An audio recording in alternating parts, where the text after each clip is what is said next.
If you've ever felt a tingle, numbness, or electric jolt through your wrist after a long day on your keyboard or phone, you're not alone. Carpal tunnel syndrome affects millions of people, often starting with the subtle signs that are easy to dismiss.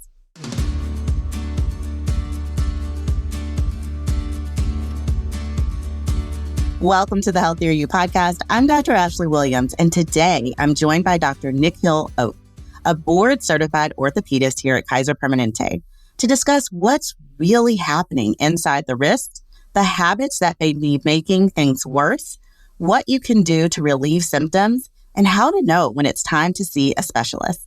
Thank you so much, Dr. Oak, for joining me today. Thanks for having me. So let's just start with the basics. We always like to start with the basics. What is carpal tunnel syndrome? And what are the earliest signs that someone might be developing carpal tunnel syndrome? Yeah, so carpal tunnel syndrome is basically a pinched nerve at the wrist. It's the median nerve as it enters the hand, and it usually affects the thumb, index, middle, and sometimes the ring fingers. And usually what it causes are pain, tingling, numbness, and usually they start appearing gradually, these symptoms, and it occurs at nighttime more often. And it's commonly referred to as pins and needles type of sensation when it first starts happening. So those would be the earliest signs where you might think you might be developing some carpal tunnel. How do we know if we need to seek medical evaluation? Like, what happens if it's left untreated? So carpal tunnel, as it progresses, it can cause more and more pressure on the nerve, and your symptoms can actually get more severe. So if you're getting more symptoms that occur during the daytime, the period or the length of time can increase, and they're happening multiple times a day. That's something to be a little bit worried about and try to get early treatment to get ahead of it and prevent any further nerve damage, which can lead to weakness and muscle atrophy and sometimes permanent numbness in the fingers. So even if we don't have desk jobs where we're typing all the time, most people are on their phones all the time, what role does repetitive hand or wrist movement play in development of carpal tunnel? And are there any ergonomic changes that can significantly decrease the risk of developing carpal tunnel? Yeah. So there are good correlations between people that are involved in a lot of forceful gripping, repetitive tasks like assembly line work, computer work, vibrating tool use, and all these occupations can elevate the risk. There's no clear data that suggests causation yet, but there's definitely a correlation. So anything that increases pressure on the median nerve with especially non-neutral positions. So when your wrist is neutral, that's kind of straight up and down, and flexion and extension can increase the pressure on that nerve. So basically, ergonomic assessments and adjustments are the first line of treatment, where you want to try to keep your wrist neutral, changing your workstation height, using an ergonomic pad, changing the way you use your mouse, taking some breaks. Those are probably the first way to kind of mitigate your symptoms. And then you can progress to using braces and things like that. Speaking of braces, there's so many different models on the market to choose from. Are there certain designs or certain braces that are more effective than others? My advice to patients is to use a brace that you're going to use at night that's comfortable. So you want to use a brace that keeps your wrist in neutral, that doesn't forcefully flex or extend your wrist. So if you just search a carpal tunnel brace or wrist splint, those usually are good options for patients to wear. And the time to wear the brace, for my patients, I tell them to wear them at nighttime for about a month. And then wear it during the daytime during the activities that cause it to be irritated. But you don't want to wear it all the time. And the reason to wear the splint is to keep that wrist in a neutral position to prevent pressure on that nerve. So in mild carpal tunnel syndrome, it can help calm the nerve down and decrease symptoms, but it's not always effective in everybody. And I think that's a key, right, is wearing it at night.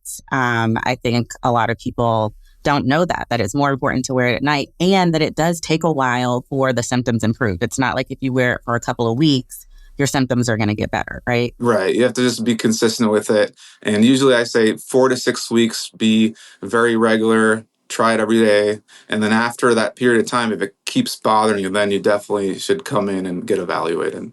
Exactly. So let's talk about the next step. So you have a mild or a moderate case. How successful are non-surgical treatments like occupational therapy, activity modification, or even steroid injections? So we try to do everything we can to avoid any more invasive procedures. So we always start off with activity modifications, bracing, and then physical therapy or occupational therapy to basically work on a little bit of wrist mobility. There's these exercises that they can teach you or you can learn called nerve glide exercises that basically move the nerve through the canal and through your arm, and that can help decrease some of your symptoms.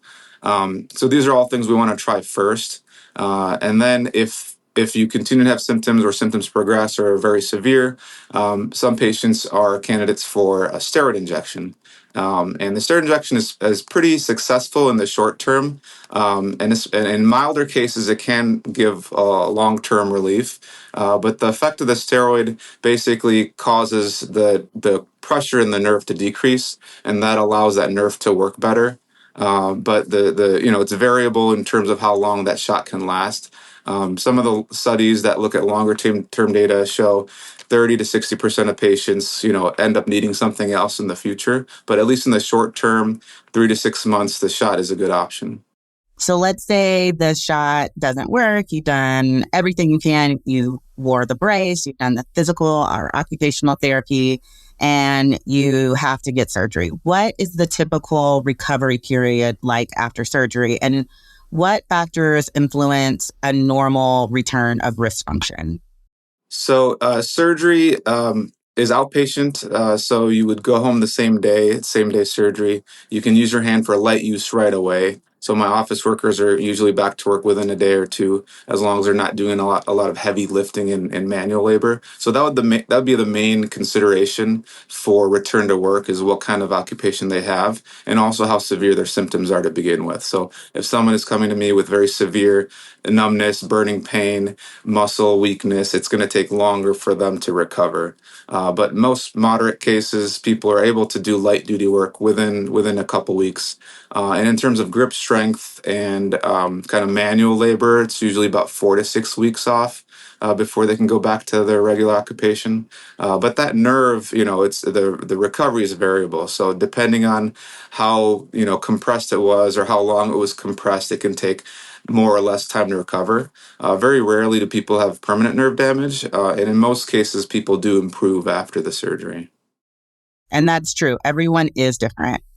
Um, some people may have chronic medical conditions that may contribute to their carpal tunnel. Can you talk a little bit about factors such as diabetes, thyroid disorders, obesity, and their impact on the severity of carpal tunnel syndrome?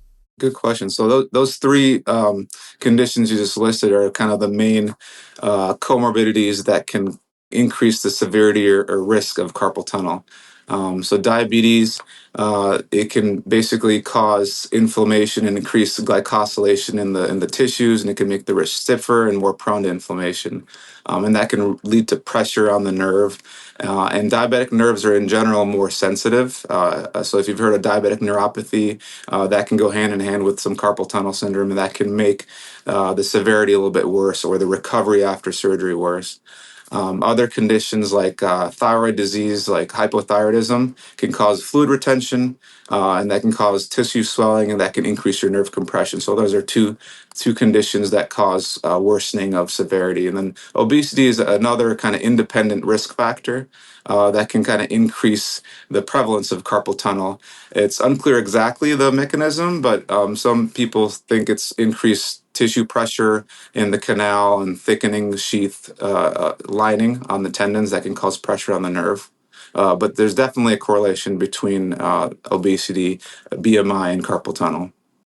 And I think these are all great points. As primary care doctors, we focus a lot on all the things that diabetes can affect in the body, including neuropathy. So we do the diabetic foot exam annually, but it's good to know that diabetes can affect any nerve, including the median nerve.